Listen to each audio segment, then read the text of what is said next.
Quand on a la vingtaine, on est explosé. Moi je vous le dis, ça va, j'ai pas trop été scammé, honnêtement. J'ai été scammé plus de fois sur Dofus que dans la vraie vie. Ah moi c'est pour danser, m'amuser avec un ami. Ferme ta gueule. Ne pas se raconter de disquettes pour justifier ce qu'on n'a pas eu le courage de faire ou de dire. Bienvenue dans 10 000 pas, le podcast qu'on écoute en faisant ces 10 000 pas. Je m'appelle Ismailou Slimani, aussi connu sous le nom de Raptor sur internet, youtubeur à plus de 700 000 abonnés, fondateur de Raptor Coaching Pro et Raptor Nutrition, mes entreprises spécialisées en transformation physique et en mieux-être. Et dans ce podcast, nous discuterons de philosophie de vie à la lumière de l'actualité afin de développer un mental d'acier et de conquérir le monde.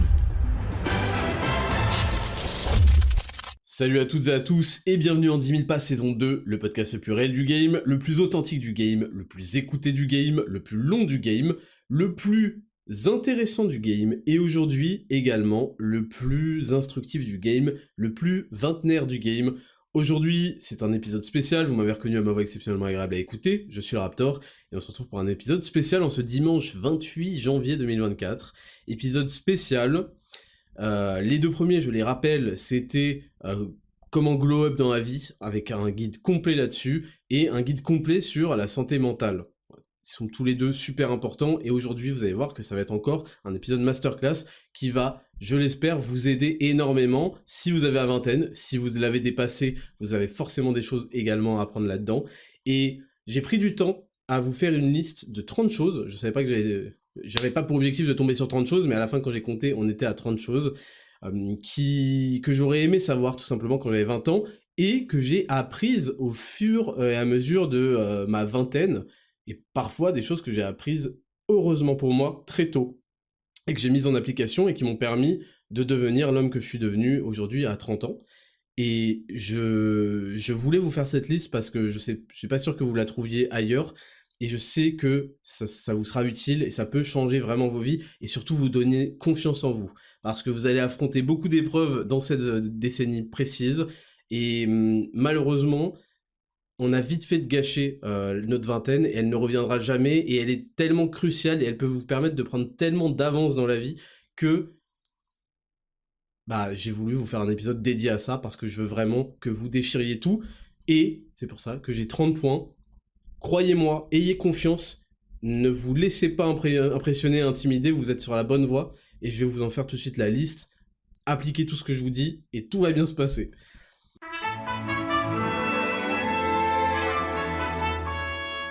Première chose, c'est pas classé dans un ordre d'importance ou quoi, hein, c'est classé dans l'ordre où ça m'est venu. La première chose que j'aurais aimé savoir quand j'avais 20 ans, c'est de toujours suivre son instinct. Là, je vais vous lire, j'ai écrit toujours suivre son instinct. Ne pas se raconter de disquettes pour justifier ce qu'on n'a pas eu le courage de faire ou de dire. Ça, c'est un truc qui est extrêmement violent et que parfois on n'apprend pas en une vie. Et il y a un moment où en fait il faut avoir ce regain un peu de dignité, de confiance en nous, de résistance.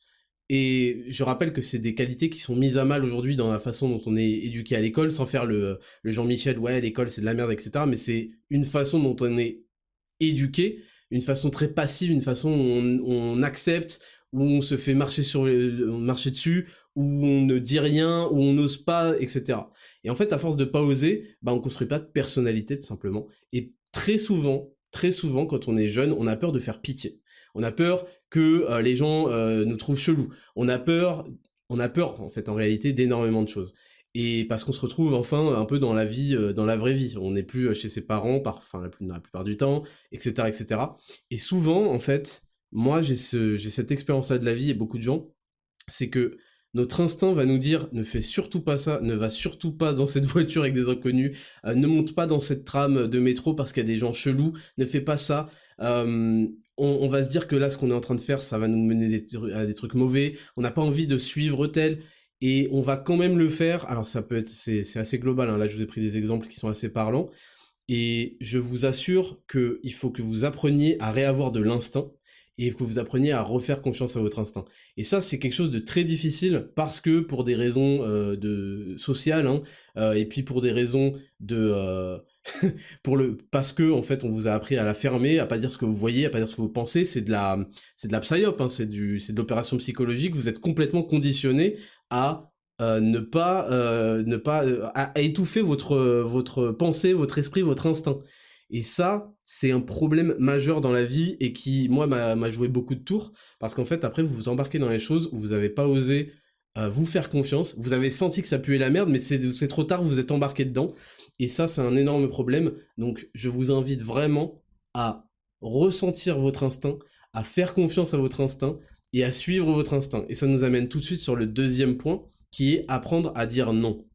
Alors je sais que ça peut paraître ridicule, oh moi j'ai aucun problème à dire non, ouais, écoutez c'est faux. C'est faux et la plupart des gens ont beaucoup de mal à dire non aux choses parce que ils sont souvent dans des relations où ils ont peur, c'est toujours motivé par la peur. Faut comprendre que quand on ne suit pas son instinct, c'est toujours motivé par la peur. Et c'est pour ça que je vous parle de conditionnement, parce que on vit effrayé à l'école, effrayé de la punition, effrayé de la sanction, de cela, et à travers aussi notre conditionnement social, toutes les lois de censure de ceci, cela, et les censures même sociales qui sont des non-dits, mais qu'on connaît tous par rapport à certains sujets, on n'ose pas donner son opinion, etc., parce qu'on sait, on a peur de la réaction des autres, on est conditionné à souvent étouffer son instinct, pas dire ce qu'on pense, etc.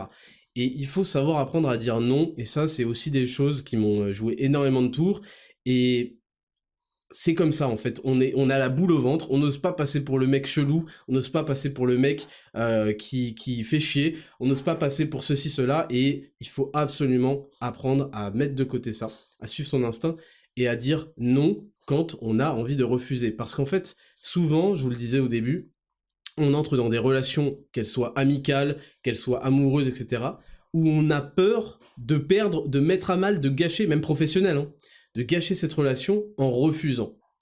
Et en fait, il faut que vous changiez complètement d'état d'esprit. Et il faut que vous partiez du principe que si la relation, qu'elle soit professionnelle, amicale, amoureuse, est ébranlée parce qu'un jour vous avez dit non pour ceci ou pour cela, c'est que cette relation était de toute façon en votre défaveur, qu'on essaie de vous exploiter, de profiter de vous, et qu'on ne vous considère même pas. Parce que, en fait, même un animal, on le considère, quand on voit qu'il veut pas, on le laisse, etc. Si quelqu'un si vous ressentez une quelconque forme de chantage, et là donc je rappelle au point 1 à votre instinct, qui vous fait que vous avez peur de dire non, c'est que vous êtes engagé dans une relation extrêmement toxique. Soit ça, soit que, en fait, vous avez peur pour rien, parce qu'en réalité, si vous dites non à la personne, elle va être tout à fait compréhensive. Mais vous êtes monté la tête parce que vous avez l'habitude de pas vouloir embêter les gens. Non, il faut que vous appreniez absolument à suivre votre instinct, et quand vous ne voulez pas faire quelque chose, non, j'ai pas vraiment envie. Ça doit pas être quelque chose qui vous met la boule au ventre, et je vous le dis, même aujourd'hui, moi à 30 ans, c'est très dur parfois de savoir dire non, faut savoir tourner les choses, mais plus jamais j'ai trompé mon instinct. Et ça, c'est venu assez tard dans ma vingtaine, on va dire que c'est venu autour de 25, 26 ans. En fait, quand j'ai rencontré Betty notamment, qui m'a aidé à déverrouiller ça, il faut savoir dire non, parce que, je vous explique d'ailleurs, c'est un très bon test. Moi, moi ça m'a donné des résultats extrêmement satisfaisants dans le domaine professionnel et même amical. Si vous dites non à quelqu'un, il y a plusieurs fois où j'ai dit non à quelqu'un alors que je voulais dire oui, juste pour voir sa réaction. Et je sais que ça fait psychopathe, etc. Mais je pense que c'est un test qui est super important. Et sachez que il y a des gens à qui j'ai dit non, et ils se sont mis à m'insulter. Voilà, je vais pas les citer, mais vous savez, etc. Il y a des gens, aujourd'hui encore, ils ont le seum, tout simplement parce qu'un jour, ils ont voulu faire quelque chose et je leur ai dit, non, je suis pas vraiment chaud. J'ai envie que tu fasses un feat avec moi. Non, j'avais pas vraiment envie.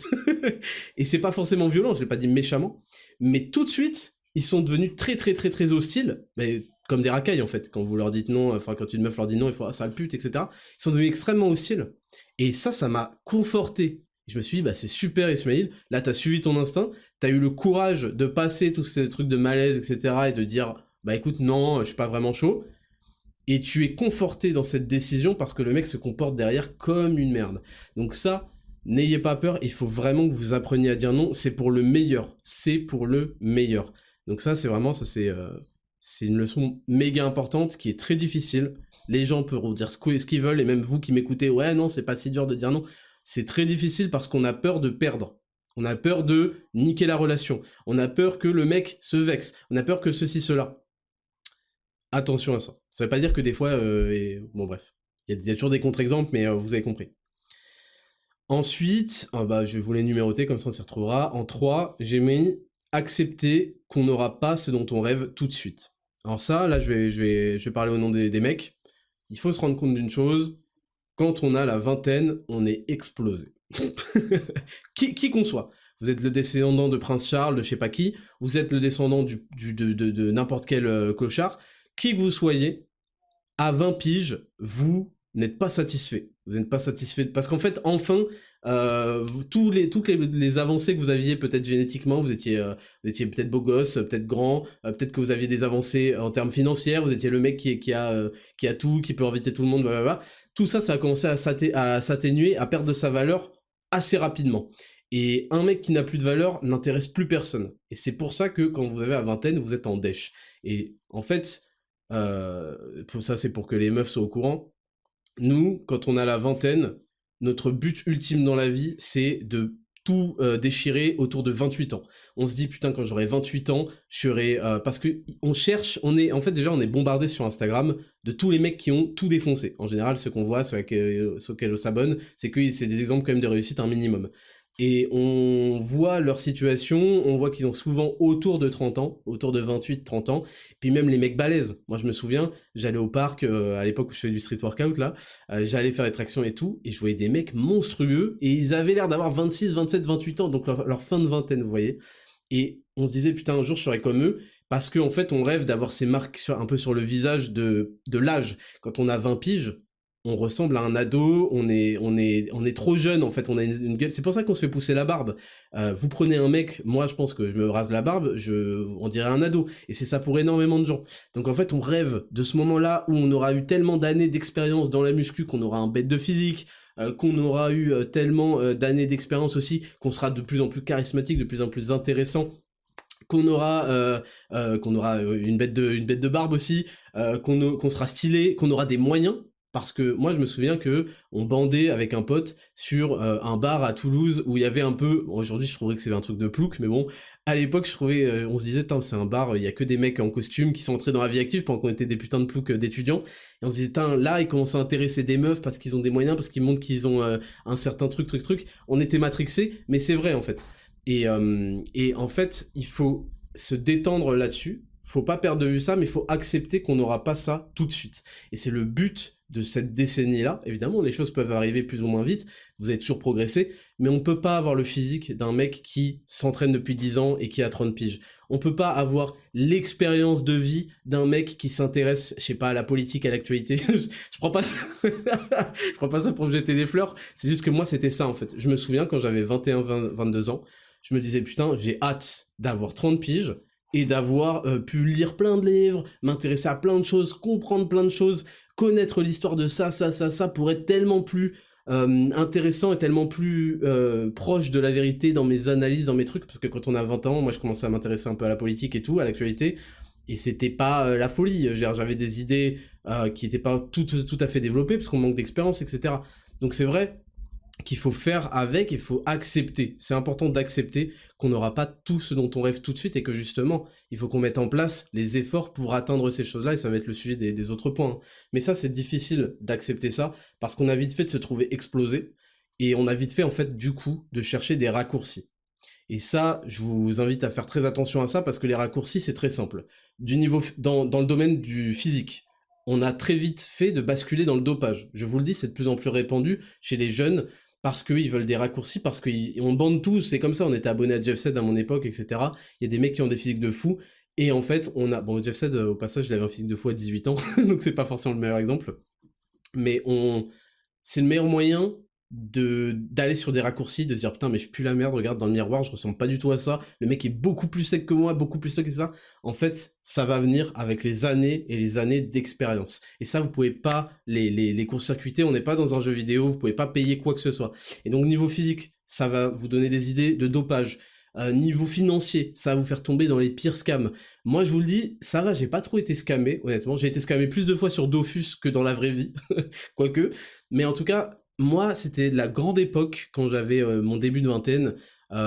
C'était les premières pages, là, comment ça s'appelle ?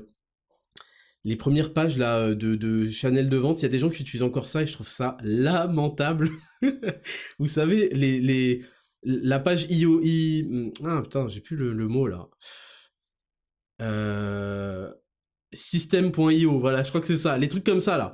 Et en fait, vous avez le mec qui vous écrit une fausse histoire avec des fausses, avec des photos, blablabla. Et en fait, au moment où j'ai découvert la méthode qui m'a permis, et moi je me souviens que je me suis fait scam, non, je crois que c'était gratuit, mais par la méthode qui permet de perdre de la graisse, nanana. Et en fait, et c'est que de la merde. Et c'était la grande mode du HIIT, haute intensité, je sais pas quoi, et d'avoir très peu de glucides et tout. Donc j'ai perdu beaucoup de temps, j'ai souffert énormément pour ça. Et ensuite, j'ai acheté un jour on va y revenir. J'ai acheté un truc, ce qui était pas si cher que ça, parce qu'en fait, c'était la mode. Mais c'est encore, il y a des gens qui utilisent encore ça, et je comprends pas comment ils ont pas honte, et comment il y a des gens d'ailleurs qui achètent. Visiblement, ça marche très bien. Genre le produit, il passe de 1200 € à 47 €. Vous voyez ou pas?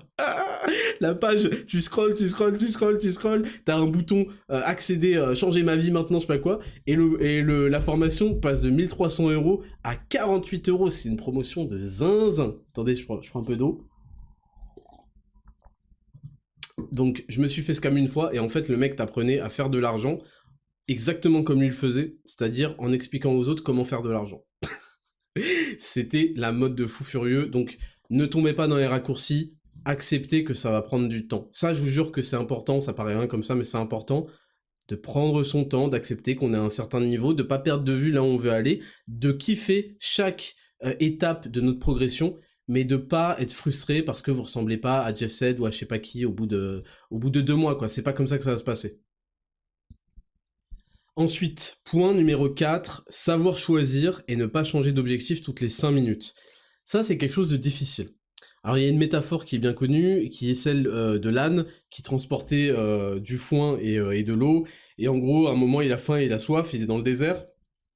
Et il fait, putain, est-ce que je bois en premier ou est-ce que je mange parce que j'ai faim et j'ai soif aussi? Je sais pas et tout. Bref, il met 3 plombes pour décider, il meurt. Ok? Ça, c'est vraiment les histoires à l'ancienne.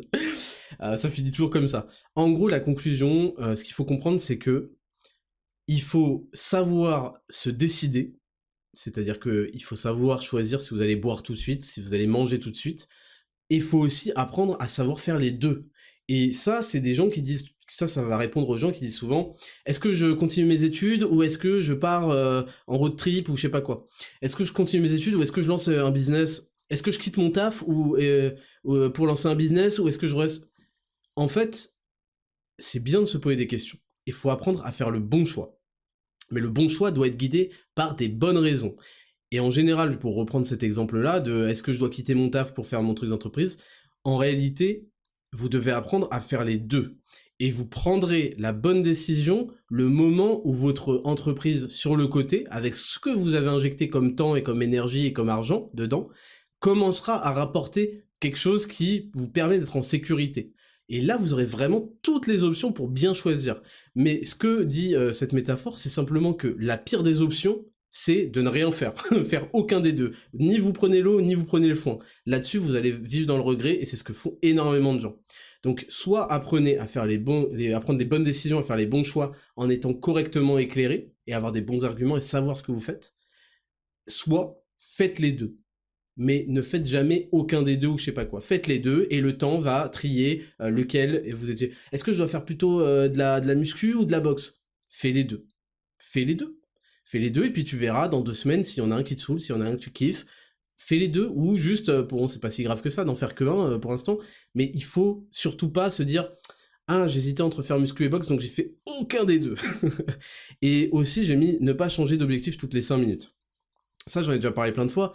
Il faut se garder de la flexibilité. Il faut être capable de ne pas être une tête de mule. Vous voyez, ne soyez pas cet âne, ne soyez pas une tête de mule. Ne dites pas, ah non, j'ai dit que je ferais ça, je fais ça. Oui, ça c'est vrai pour les grands champions, et puis pour pas mal de choses. Parfois, il faut se fixer un objectif, s'y tenir, continuer, persévérer, mais c'est quand c'est vraiment ce qu'on veut. Et on sait que c'est vraiment ce qu'on veut quand on est capable, on a anticipé tous les sacrifices que ça allait demander, et qu'on a accepté de les faire pour avoir ce qu'on veut. Mais parfois, le sacrifice n'en vaut pas la peine et on ne veut pas, en fait, tout simplement, on a le droit. Hein. Moi, je suis pas en train de dire tous ceux qui se donnent pas à 100% de leur truc sont des connards. Non, parfois, il y a des mecs qui vont dire, bah, j'ai réfléchi à la situation, j'ai vu les sacrifices que cette chose allait me demander, et je ne la veux pas suffisamment pour les faire, donc je ne la fais pas. Donc n'ayez pas peur de changer d'objectif, de se dire, bah en fait, je me suis peut-être trompé de voie, ne vous enfermez pas dans quelque chose parce que vous êtes persuadé que vous étiez le meilleur, vous aviez un potentiel de fou furieux en jujitsu, donc vous allez faire... On a le droit de changer d'avis, on a le droit d'avoir des feelings différents, d'avoir des déconvenus. Allez, c'est l'expérience qui nous fait choisir. Ne vous dites pas, il faut absolument que je continue parce que on doit jamais abandonner. Hein. Vous avez le droit de changer, hein, sinon on serait tous avocats. Je le répète, ou tous médecins ou je sais pas quoi. C'est-à-dire que moi, j'ai pas envie de faire avocat, donc je deviens pas avocat. En fait, je me dis pas, attends, t'es une salope, t'as quitté à la honte, t'es un mec qui abandonne, t'es un lâche. Non, je voulais pas. J'en ai rien à foutre de devenir avocat, donc je vais pas faire des études d'avocat. Vous comprenez? Donc c'est important d'avoir cette flexibilité-là, mais attention à changer tout le temps d'objectif. Et là, je vais vous prendre un exemple qui va vous parler à beaucoup si vous êtes dans le sport, dans la muscu et tout. Un coup, vous voyez un mec qui est giga balèze, putain, faut que je prenne de la masse et tout, vas-y, go prise de masse, hein. Go prise de masse, là, faut que je mange, il faut que je prenne, tac, tac, tac, là, ça va pas du tout. Hop, au bout de 2 semaines, vous voyez plein d'images de mecs giga shredded, giga sec et tout. Ah ouais, putain, je serais tellement bien si j'étais sec et tout. Non, là, il faut que je go sèche de ouf et tout. Vas-y, 1700 calories, on va ajouter du cardio. Ça rejoint les points d'avant, c'est-à-dire, vous êtes trop pressé, vous voulez tout de suite, vous pensez que vous allez tout avoir parce que vous avez un profil exceptionnel, que vous êtes magnifique, et que vous, il va vous falloir juste 1 mois pour être énervé et extrêmement sec, etc., etc. Et en fait, ça va pas se passer comme ça, et en plus, vous faites trop de choses, et puis vous switchez. Moi, j'ai eu une période en muscu avant d'avoir un coach, qui était le premier coach de Raptor Coaching Pro. J'étais en mode, vas-y, là, je vais faire de la masse. Ok, mais là, en fait, je suis trop gras, donc là, il faudrait que je sèche. Et puis en plus, on s'y prend mal, etc. À mon époque, c'était en mode, le programme changeait si tu faisais une sèche ou une prise de muscle. Ça n'avait aucun sens. Bref. Donc ça, c'est important de vous le dire. Point numéro 5. Les revenus passifs n'existent pas. On revient là-dessus, il y a eu une énorme mode des revenus passifs, passive incomes, comment générer des revenus passifs, tout savoir sur les revenus passifs. J'étais persuadé quand j'avais mon début de vingtaine, parce que je voyais plein de trucs comme ça sur internet, qu'en fait pour devenir riche, c'est très simple, il fallait avoir des revenus passifs. Et en fait c'est une disquette qui était extrêmement vendue, et après on vendait des formations pour savoir comment faire des revenus passifs. Et en fait très vite j'ai compris que c'était une douille, parce que les gens qui ont des revenus passifs en fait avaient de base énormément d'argent. Et cet argent-là, en fait, ils l'ont eu à travers des revenus actifs. Ça n'existe pas des trucs où tu vas aux toilettes et enfin, si, c'est le concept des revenus même actifs, mais genre, ça n'existe pas un truc où tu fous rien et t'es payé en rente à vie, ça n'existe pas. Ça existe uniquement quand t'as un capital de départ de zinzin. Et c'est pour ça, ils vont vous citer des Warren Buffett et je sais pas quoi. Les gars, ils ont pas investi 10 000 euros, hein. Même 100 000 euros, c'est insuffisant. C'est pas ça qui va vous faire des revenus passifs. Ils ont investi des millions, en fait. Et derrière, vu qu'ils touchent, je sais pas, à 5%, bah oui, là, ça fait du rendement. Et c'est ça, en fait, le concept. Et c'est pareil pour les putains de cryptos, en fait. C'est pour ça que tout le monde essaye de faire le truc qui va aller to the moon. Ils prennent des trucs qui coûtent 1 centime et ils espèrent, en croisant les doigts, en prenant 50 euros, que ça va faire un jour 50 millions comme le Bitcoin. C'est pas la mer à boire, puisque visiblement, le Bitcoin, ça aurait marché si vous aviez fait ça. Mais... comment, le Bitcoin ou la plupart des crypto-monnaies, putain, vous allez mettre 10 000 euros, ok, le truc il va prendre 30%, bah vous avez fait 3 000 euros, pardon de vous le dire, mais vous allez pas vous enrichir et devenir des mecs avec des revenus passifs et une stabilité financière parce que vous avez investi 10 000 euros dans le Bitcoin. Et pourtant, pour la plupart d'entre vous, ça paraît être des sommes folles. C'est de la merde, en fait. Ce n'est pas ça qui va vous faire gagner la vie. Donc, votre vie ne sera gagnée que par des revenus actifs. Il va falloir que vous bossiez, que vous produisiez, que vous donniez, que vous fournissiez les gens en qualité et en intérêt. Il faut que vous deveniez quelqu'un de valeur au sens que vous êtes utile. On a envie de vous suivre parce que vous apportez quelque chose, vous êtes utile. Et c'est comme ça que vous allez générer de l'argent. Et c'est comme ça depuis la nuit des temps. Un mec, avant, il n'y avait pas internet, donc en fait, je vous explique, le mec est utile, il sait pêcher, hop, il va pêcher, et il te vend le poisson. Et il sait construire une maison, il est utile. Truc. Il faut être utile. Aujourd'hui, il y a plein de moyens d'être utile, notamment avec le savoir, notamment avec la synthèse des informations, avec plein de choses. Mais il faut comprendre vraiment ce scam, les revenus passifs, ça n'existe pas. Ça suffit. Et je veux pas entendre un mec me parler d'immobilier, je sais pas quoi. Commencez pas, ok? Il faut toujours de l'investissement et il va falloir travailler pour avoir cet investissement-là. Ensuite, point numéro 1, 2, 3, 4, 5, 6, 7. J'ai noté, il n'y a aucun intérêt à la consommation excessive d'alcool. Je marque une pause pour que ça marque bien vos cerveaux, ça. Il y a une chose, notamment, hein, qui, malheureusement, c'est une expérience que vous allez peut-être tous vivre, parce que l'être humain est fait comme ça, et l'expérience est le meilleur des professeurs. Le mieux, c'est quand même que ce soit l'expérience des autres, comme ça c'est eux qui prennent et vous apprenez. Mais il n'y a aucun intérêt à la consommation excessive d'alcool. Ça, c'est une idée de blaireau, d'étudiants, et malheureusement, il y a des gens qui continuent à vieillir et qui continuent à penser comme ça. C'est terrible. C'est terrible. L'alcool, je peux comprendre en soirée pour être un peu heureux, un petit peu détendu, avoir plus de facilité. Mais il y a une mode qui, moi, m'a pourri beaucoup de soirées visiblement étudiantes. C'est le délire de « Putain, ce week-end, je me mets une race. Ah ouais, je vais me mettre une raclée, une cuite de zinzin. Je vais m'exploser le crâne. Blablabla. » Il n'y a aucun intérêt. Et la réalité, c'est que... Et je vais être... Moi, vous savez qu'on est le podcast le plus réel du game. Il faut arrêter de mytho. Vous allez en soirée parce que vous voulez serrer une gogo danseuse. Vous voulez serrer une meuf. Vous voulez rentrer... Et c'est ce que vous voulez. Vous avez pas mis du parfum, peigne, brossage de dents, bla pour vous prendre une cuite. Vous êtes des menteurs et des menteurs pathétiques. Et je le sais parce que je reviens au point 1 et puis je reviens à mon expérience personnelle. Ne pas se raconter de disquettes pour justifier ce qu'on n'a pas eu le courage de faire ou de dire. Ok? Parce que là, on vit dans le regret après. Quand vous buvez de l'alcool et que vous dites « je vais me mettre une race », etc., c'est parce que vous cherchez une excuse, une raison officielle. Ouais, moi je suis rentré solo comme une merde et j'ai vomi dans mon lit, mais c'est normal, c'est parce que je me suis mis une cuite. C'est pas parce que j'ai été incapable d'aller parler à la meuf que je voulais, truc, d'aller essayer de me prendre même si je prends un râteau, blablabla. Vous avez une raison officielle pour vous dire que vous avez mené une bête de soirée dans votre tête, et que c'est normal que vous soyez rentré aussi célibataire que vous êtes allé. Parce que je vous répète, vous mentez. Vous mentez, même les meufs mentent. Oh, moi c'est pour danser, m'amuser avec un ami. Ferme ta gueule. Ferme ta gueule, danser. T'espères qu'il y ait Drake qui vienne faire un showcase. I need the one. Et tu vois, les meufs elles veulent ça. I need the one. Je sais même pas c'est quoi les paroles. Je sais juste qu'il y a Drake, il fait comme myself. Il fait yeah. Les meufs, elles veulent qu'il y ait ça. Oh, la surprise, c'est dinguerie. Drake, il m'a repéré, les yeux dans les yeux, je suis rentré. Elles ont le seum, elles sont jamais venues pour pour danser. Quand elles ont mis un ras le string, là, c'était pas pour danser, c'était pour qu'un giga Tchad les fasse kékro. Et vous, c'est pareil, bande de menteurs. Donc, l'utilisation, la consommation excessive d'alcool n'a aucun intérêt et vous fait perdre de la valeur de fou furieux. Priez le ciel qu'il n'y ait pas un seul témoin aux soirées où vous allez vous mettre des murges. Parce que vous passerez pour un loser, vous passerez pour ce mec qui a besoin... Tout le monde le voit, tout le monde le comprend. Vous êtes ce mec qui a besoin d'oublier sa vie minable. C'est comme ça, vous le savez. Ça me fait de la peine de vous le dire parce que moi aussi c'est comme ça.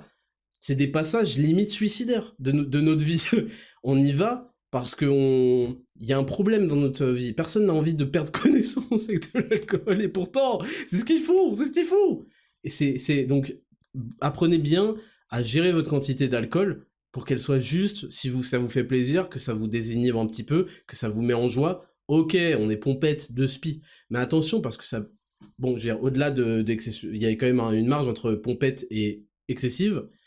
Cette zone grise, elle est quand même délicate parce que vous pourriez dire des choses bizarres, vous pourriez vous comporter de manière bizarrement, et puis au-delà de ça, une fois que vous avez dépassé la quantité raisonnable, vous devenez juste un boulet, et personne ne vous trouve attirant, personne ne truc, et c'est pas des bons souvenirs en fait, dans votre vie. Donc ça c'est vraiment, j'insiste sur ce point-là, il faut casser cette idée du je vais me détruire le crâne, je vais me mettre une murge, ouais ça va... Ça c'est un truc, en réalité tous ceux qui parlent comme ça, c'est pas des gens cool, c'est des gens qui n'y connaissent rien, c'est des puceaux de la vie en fait. Donc ne soyez pas un puceau de la vie, c'est bon je vous ai dépucelé de la vie, souvenez-vous que l'alcool c'est juste un moyen de profiter d'une soirée, voilà, si ça vous amuse, sinon n'ayez aucune peine non plus à ne pas consommer de l'alcool. Si vous allez dans un bar, etc., n'ayez pas de peine à prendre juste de la Badois ou un Coca Zéro ou je ne sais quoi. C'est pas un obligatoire. Vraiment, je tiens à vous prévenir là-dessus, et je sais que vous allez pas me croire et pas m'écouter parce que vous êtes des cons. En gros. Next. Ne dépassez pas 1h, 2h du matin en soirée. Ça rejoint un peu le même délire. Il se passe rien, croyez-moi sur parole, il ne se passe rien après 2h du matin. Après 2h du matin dans une soirée, c'est très simple, toutes les meufs jolies sont déjà rentrées, déçues d'avoir eu que des losers qui ont pas su les draguer, ou alors des losers qui les ont dragués et aucun tchad.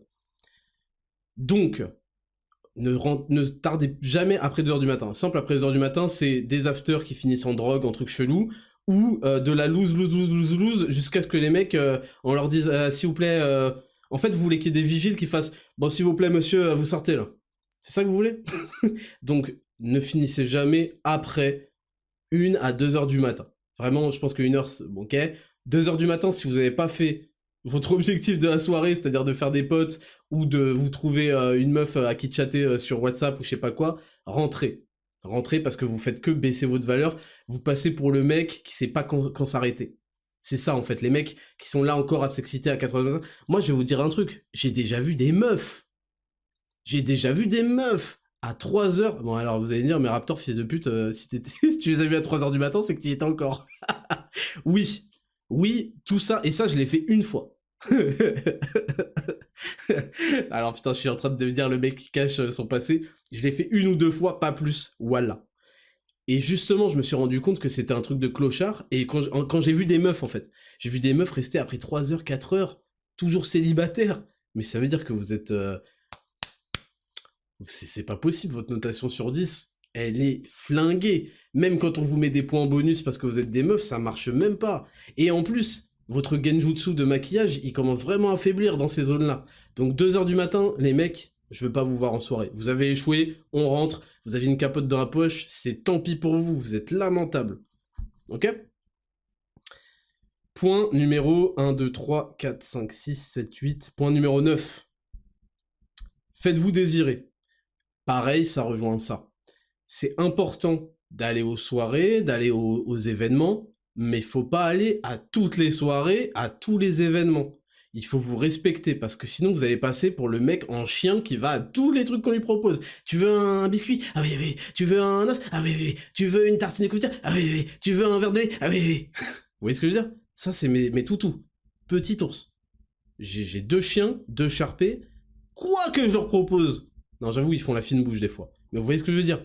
On peut pas vous voir à toutes les soirées. C'est la honte.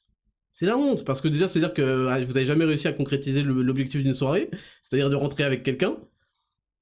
On va pas se mytho, c'est ça l'objectif des soirées. Je vais vous mettre 2 balayettes, d'accord? Il y a les soirées GameCube avec les potes, ok, ça c'est stylé, nanan. Mais la plupart des soirées, c'est pour faire des rencontres. Et les rencontres, c'est pas pour rencontrer mon pote avec qui je vais geeker sur League of Legends. Hein. On est bien d'accord. Donc arrêtez de disqueter, j'ai pas le time. J'ai vraiment pas le time d'entendre vos imbécilités. Donc faites-vous désirer, ne soyez pas le relou qui va à toutes les soirées, qui est tout le temps là, on voit tout le temps sa sale gueule. Ok? Numéro 10, donnez satisfaction aux gens, donnez-leur ce qu'ils veulent entendre. Alors ça, c'est un point que j'ai mis énormément de temps à accepter, parce que j'étais une tête de con, et ça m'a pourri beaucoup de ma vie, notamment ma vie scolaire. J'ai toujours eu du mal, et mes parents me le disaient de faire ça, parce qu'en fait, c'était plus fort que moi, je pouvais pas, en fait. Genre, il fallait que je dise aux gens que je les emmerde, en fait. Et c'est pas bon du tout pour pour vos relations, et surtout quand vous avez des supérieurs hiérarchiques. Et à l'école, j'ai une news pour vous, les professeurs ne sont rien d'autre que des supérieurs hiérarchiques qui ont tous les droits sur vous. Je sais que c'est violent à dire, mais en fait, ça s'appelle l'arbitraire. Et à moins d'être en maths, et qu'il y ait une note et point barre, dès qu'il y a un tout petit peu d'interprétation de la notation, vous allez voir ce que c'est des professeurs. Et donc, j'ai dit donner satisfaction aux gens, donnez-leur ce qu'ils veulent entendre. Ça, c'est quelque chose que j'aurais aimé savoir à l'époque, parce que j'ai pris cher dans la gueule, parce que j'avais un comportement de con, alors que très souvent, il faut esquiver les obstacles. Et je me souviens, mon père me disait, depuis que j'étais petit, Ismaël, apprends à éviter les obstacles. Et je trouvais que c'était un peu une approche lâche de la vie. Aujourd'hui, je la comprends un peu mieux. Mais je trouvais que c'est une approche lâche en mode, vas-y, mais en gros, il y a un truc qui t'emmerde, au lieu de foncer dedans et de tout défoncer, là tu fais le contour, tu peux pas te contorsionner toute ta vie. Et c'est vrai, il faut juste prendre, à chaque fois qu'on donne une règle, il faut la prendre dans ses nuances, dans ses contextes, etc. Et aujourd'hui, je le comprends, et je l'ai compris bien avant aujourd'hui, je l'ai compris après avoir subi les conséquences de ça. Donc, ne vous prenez pas la tête avec les gens aussi qui n'en valent pas la peine, là on sort du contexte professoral et tout. Il y a des gens, ils veulent... ça peut être dans le domaine de la nutrition, de la muscu, ils vont vous expliquer pourquoi est-ce que ce que vous faites c'est de la merde, je sais pas quoi. Tu fais, ne vous prenez pas la tête avec eux. Leur faites, ah ouais, j'avoue, ok, j'avais jamais vu ça comme ça, c'est vrai, bah je vais me renseigner, puis merci, hein, merci pour le conseil. Saucez-les. Faites-leur plaisir, ils veulent être rassurés, donnez-leur... Et ça, j'ai mis énormément de temps à l'accepter. Énormément de temps perdu, énormément de bavardage, de disputes, de trucs. Saucez-les. C'est bien. Ah ouais, c'est ça, ouais, j'avoue. Non, j'avoue, c'est... Vous voyez des mecs qui veulent dire ça. Bon, encore une fois, ça à prendre dans son contexte. Parfois, il faut avoir de la personnalité, il faut savoir dire ses opinions, etc. Mais attention, vous allez perdre beaucoup de temps, et il y a des gens, il faut juste les saucer, en fait. Et les profs et vos supérieurs hiérarchiques, si vous êtes dans le milieu du travail, en font partie. C'est des imbéciles. Non mais, je vais pas faire de généralité, mais c'est des idiots, en fait. Et tout ce qu'ils veulent, c'est flatter leur ego. Flatter leur ego, il y a aucun souci. Moi, ça me faisait... Alors, je ne dis pas de devenir des suceurs, hein. Attention, c'est pas ce que je dis. Mais, vous voyez, si c'était à refaire aujourd'hui ma scolarité et tout, eh ben, je renverrai pas tous les signaux que j'ai envoyés en mode, ouais, vos gueules, je fais ce que je veux, j'ai pas besoin de vous, etc. Je les saucerai, les profs. Je leur dirai, votre cours, il était vraiment intéressant, j'ai vraiment beaucoup appris, c'est pour ça que j'ai pris de l'avance et je l'ai étudié chez moi, et c'est pour ça que j'ai séché les cours pendant tout le mois. C'est pas vrai, mais vous voyez ce que je veux dire? Faites attention à ça, faites attention, ne soyez pas trop dans votre ego à vouloir être blablabla, ouais, moi on me parle pas comme ça, moi je sais pas quoi. Parfois vous avez beaucoup d'intérêt, de temps à gagner, simplement à essuyer un peu votre ego, et à le mettre de côté, parce qu'en fait ça vous rend plus intelligent quand vous comprenez le jeu. En fait c'est de la manipulation, hein, mais quand vous comprenez la psychologie des gens et que vous l'utilisez contre eux en sachant pertinemment qu'ils sont pathétiques, vous en sortez que plus fort, en fait, que quand vous faites de l'obstacle, de l'obstruction. Donc ça, je sais que c'est un peu compliqué à comprendre, mais c'est vraiment une règle qui aurait changé moi ma vingtaine. Maintenant, je vous le dis, je regrette rien et je les emmerde tous. mais c'est vrai que si c'était à refaire, je l'aurais fait différemment avec les armes que j'ai aujourd'hui, et j'aurais eu encore plus de réussite. Je crois qu'on est au numéro... Alors, 1, 2, 3, 4, 5, 6, 7, 8, 9, 10, 11, 12... 11. Ne menez pas des guerres perdues d'avance. Ça aussi, c'est très contextuel, mais je vais vous dire quelque chose. Parfois, il faut savoir reconnaître qu'on n'a pas les armes, qu'on n'a pas la puissance de frappe pour s'embarquer dans dans des confrontations. Et c'est pas de la lâcheté. C'est de l'intelligence, c'est de la compréhension sociale, c'est même de la préparation stratégique. Faut pas confondre tactique et stratégie. La tactique, c'est sur l'instant, la stratégie, c'est sur le long terme. Et parfois, pour des raisons stratégiques, il faut avoir des retraits tactiques. Et il y a plein de choses où c'est perdu d'avance. Je vais vous donner un exemple. Parfois, convaincre ses potes quand on est sur le chemin, je sais pas, du développement personnel, de faire du sport, de faire je sais pas quoi. Convaincre ses potes, convaincre sa famille quand on s'intéresse à la nutrition, convaincre sa famille, leur dire voilà, bah ça c'est bien à manger, ça c'est pas bien, nanana. Ça, parfois, c'est des guerres perdues d'avance et il faut s'en rendre compte. Et il faut les accepter. Il y a d'autres choses, hein, où vous êtes sûr de perdre parce que vous allez vous faire écraser, vous faire détruire, et parfois, l'histoire ne retiendra rien, en fait. Ni de votre courage, ni de votre bravoure. Vous serez enterré et les gens vont vous oublier dans 2 jours. Ça, faut bien le comprendre. Les gens sont très ingrats. Donc parfois, ça veut pas dire qu'il faut vivre dans la lâcheté, et je pense que j'en suis quand même un exemple contraire. Vous voyez bien à travers tous les sacrifices que j'ai fait de ma vie. Mais il y en a certains que je regrette. Vraiment, il y a certains sacrifices qui étaient de trop parce qu'ils m'ont rien rapporté à part des emmerdes avec des gens qui étaient des énormes CO de NARDS, désolé de pas le dire parce qu'il y a Mars pas loin, à défendre et qu'ils ne méritaient pas, en fait, simplement. Donc, attention aux guerres perdues d'avance et menez les choses stratégiquement avec toujours du courage, bien évidemment, parce que On peut pas avoir du courage quand il y a aucun risque, bien sûr.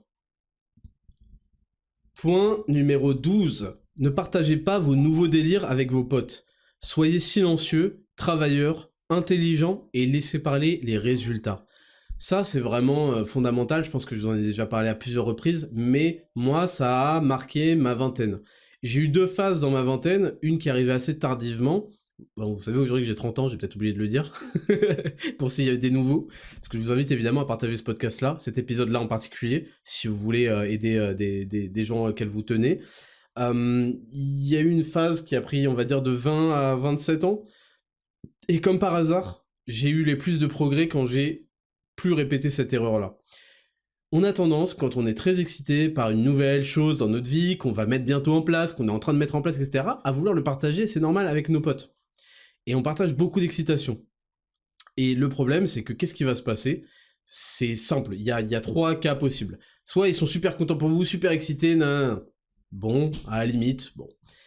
Deuxième cas, ouais, ok, vous allez prendre un GG, ouais, c'est cool, et ça va vous refroidir, parce que forcément, leur niveau d'excitation, il va être inférieur au vôtre, et donc forcément, bah, vous allez tirer une moyenne, parce qu'on est à la moyenne des 5 personnes qu'on fréquente le plus, qui va être inférieure à votre niveau d'excitation de base, et ça peut déjà commencer à vous dissuader du truc.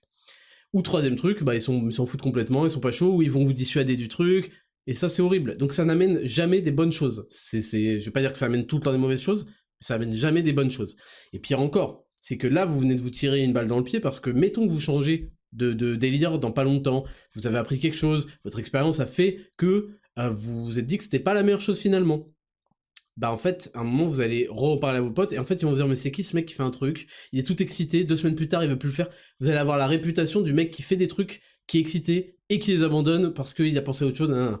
Et vous allez tout perdre, en fait. Alors que c'est pas malsain, hein. C'est pas malsain d'avoir des idées, de vouloir faire un truc, et de se rendre compte que c'est pas le bon, et puis de passer à autre chose. C'est comme ça que quand on est quelqu'un dans l'action, bah c'est normal d'avoir des déconvenus. Enfin, je veux dire, les gens qui ne font rien n'échouent jamais, ne changent jamais d'avis, c'est le principe. Donc soyez intelligents, soyez silencieux, et laissez vos résultats parler. Et je vous jure que quand vous aurez des résultats, les gens s'intéresseront d'un coup à vous. Et d'ailleurs, faites attention, parce que ils vont s'intéresser à vous, mais ils vont vous poser des questions. Ouais, comment t'as fait, hein? Ne perdez pas trop de temps à leur en parler. Faites par niveau. Vous devez, bah déjà, si vraiment t'es intéressé par ça, fais ça pendant 2 semaines. Je parle de la muscu, de la nutrition, on va dire, ok, t'es intéressé pour avoir le même résultat physique que moi? Ok. Là, imaginez, je pars sur, ok, donc en fait, tu vas t'entraîner 3 fois par semaine, tu vas faire ça, ça, ça, ça. Et en fait, dans tel exercice, il faut que tu fasses ça. Déjà, vous allez surcompliquer le truc, vous allez les dégoûter. Mais en plus, vous allez perdre énormément de temps, et en fait, ils vont pas vous écouter, il y a de grandes chances qu'ils fassent même pas le quart de ce que vous avez dit. Donc, attention à ça, laissez toujours les résultats parler. Point numéro 13, expression anglaise, même je dirais américaine, parce que oui, c'est plus ou moins la même langue, mais c'est pas le même état d'esprit. Winners never quit, quitters never win. Ça, c'est la base de la putain de base, en fait. Et je trouve que c'est une belle expression, donc je vais la partager avec vous. Il y en a une autre que j'aime bien, c'est do what all that can be done. Attends. Do all that can be done each day. C'est-à-dire, faites tout ce qu'il y a à faire chaque jour. Mais celle-là, je l'aime bien, winners never quit, quitters never win, c'est-à-dire que les gagnants n'abandonnent jamais, et ceux qui abandonnent ne gagnent jamais. N'oubliez jamais ça, vous pouvez pas, dans votre vie, pour vos objectifs vraiment auxquels vous tenez à cœur, être celui qui arrête parce que ça commence à être difficile. C'est prévu pour être difficile, parce que si c'était pas le cas, tout le monde l'aurait, vous comprenez? Par exemple, je sais pas moi, respirer. Respirer, pas dur, le corps a été fait pour, plus ou moins, c'est tellement facile qu'on n'y pense pas, du coup tout le monde respire. Insupportable. Cette idée m'est insupportable. Avoir 7% de body fat, très difficile, extrêmement difficile, personne le fait, et pourtant, bon en fait c'est pas si dur que ça quand on a résolu l'équation du fitness, mais vous avez compris. N'abandonnez pas parce qu'une chose est difficile, c'est précisément parce qu'elle est difficile qu'elle a de l'intérêt. Et oui, ce qui est rare est cher. Et c'est précisément parce que dès que c'est devenu difficile, tout le monde a arrêté, que personne n'a ces résultats-là.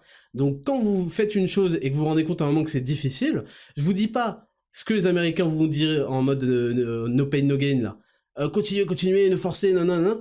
Oui, il faut persévérer, etc. Mais parfois aussi, il faut être intelligent. Et essayer de repérer pourquoi c'est si difficile, qu'est-ce qu'on pourrait faire pour que ce soit moins difficile, etc., etc.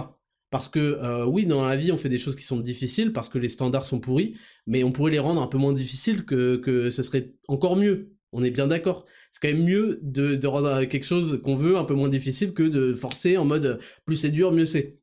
Mais gardez en tête que dès que ça devient difficile, la plupart des gens lâchent l'affaire. Et c'est pour ça que t'as des mecs qui ont fait 2 semaines de piano, ils ont arrêté. Ils ont fait 2 semaines de trucs, ils ont arrêté. Ils ont fait 1 an de trucs, ils ont arrêté. Ils ont fait ceci, mais au bout de trucs, ils ont arrêté. Ils ont eu des bonnes résolutions en janvier, et on est le 28, et c'était terminé. Donc winners never quit, quitters never win. Point numéro 13, je crois, se prioriser devant les meufs. Ça, c'est important. C'est quelque chose que j'ai plus ou moins toujours fait parce que j'ai vite compris ça. Il faut absolument que vous soyez la priorité dans votre vision du couple. Ça veut pas dire qu'il faut être un gros connard, ça veut pas dire que il faut toujours dire ouais ta gueule, je viens pas avec toi, là ma priorité c'est d'avoir mes 9 heures de sommeil et de récupérer pour demain faire les bras, tu vois. Mais il faut que vous sachiez vous prioriser. Par exemple, je reçois souvent des messages comme ça, ouais voilà je suis en couple depuis 2 ans, ma meuf veut aller au Canada pour finir ses études, je sais pas quoi, parce que c'est une énorme queue-caisse. Qu'est-ce que je fais, nana, est-ce que je plaque tout pour... Non, on plaque pas tout. Vous allez avoir un gros problème si vous commencez à plaquer votre vie pour une meuf. Alors je dis pas, ça se trouve il y a des success stories de relations qui ont fait des choses comme ça, mais la plupart du temps c'est extrêmement chaud. Le truc qu'il faut comprendre, c'est que être en couple, c'est pas un truc, ça y est, c'est pas donné, c'est pas acquis. C'est quelque chose qui va être remis en question, et surtout à cet âge-là, surtout dans la vingtaine, bien évidemment. Ça va être remis en question de votre côté, vous allez apprendre à vous connaître un peu plus, à voir les trucs, surtout quand faut aussi se comprendre que quand la relation est jeune, c'est instable, mais quand la relation commence vraiment à durer et que derrière il n'y a pas eu des concrétisations genre mariage et enfant, ce qui est le cas en fait maintenant, c'est aussi instable. Parce que les meufs sont insatisfaites. Ça, elles vous le disent pas, mais en fait, si vous leur avez pas donné d'enfant au bout de X années de relation, c'est parce que vous n'avez jamais déjà émis l'idée, et puis elle, vous ne l'avez jamais mis suffisamment en confiance pour qu'elle meure d'envie d'avoir des enfants de vous. Et je vous reprends l'exemple. I need the one girl. Et Drake, ça fait 3 semaines qu'il l'a embrassé, elle veut 5 enfants de lui. Elle veut 26 enfants de Drake. Vous, elle en voulait pas un seul marmot qui porte votre nom. Pas 0. Elle veut pas savoir ça. Parce que si vous êtes dans cet état de figure au bout de plusieurs années, faites attention. Et surtout, priorisez-vous et faites gaffe. Parce qu'en fait, vous allez être remplacé, je vous le dis. C'est comme ça. C'est comme ça que ça va se passer.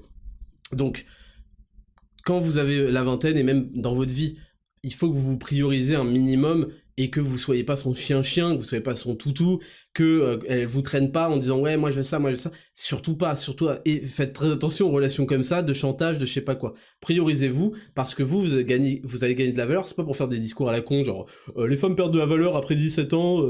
C'est pas ça le sujet. Et c'est même pas vrai en fait, c'est même pas vrai.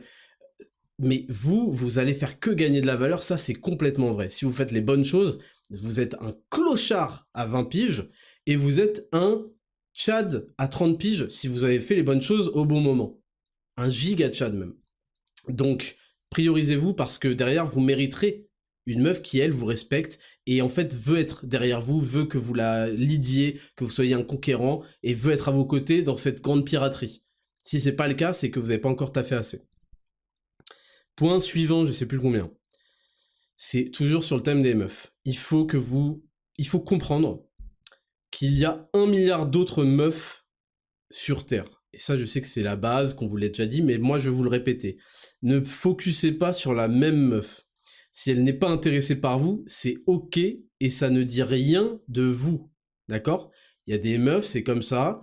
Fut un temps, c'était la mode, elles étaient toutes en kiff sur les métisses d'1m80 avec des abdos, je sais pas quoi. Ensuite, c'est la mode, elles sont en kiff comme ça. Il y a des meufs, c'est comme ça, elles ont des goûts. Comme vous avez des goûts. Ça se trouve, je sais pas, vous aimez pas les asiates, vous aimez pas tel type de meuf, je sais pas, vous aimez pas les blondes, bon, ça n'existe pas, mais on s'est compris. Et les meufs aussi, elles ont des préférences, et parfois, c'est pas vous, en fait. C'est pas vous qui êtes un ton, c'est pas vous qui êtes je sais pas quoi, qui avez un style de merde, ou qui êtes... C'est pas ça. C'est juste que cette meuf-là, elle a un type de gars, elle est obsédée par ça en ce moment, et c'est comme ça, en fait, il faut pas que vous pétiez un câble dans votre crâne, et surtout, faut que vous lâchiez l'affaire.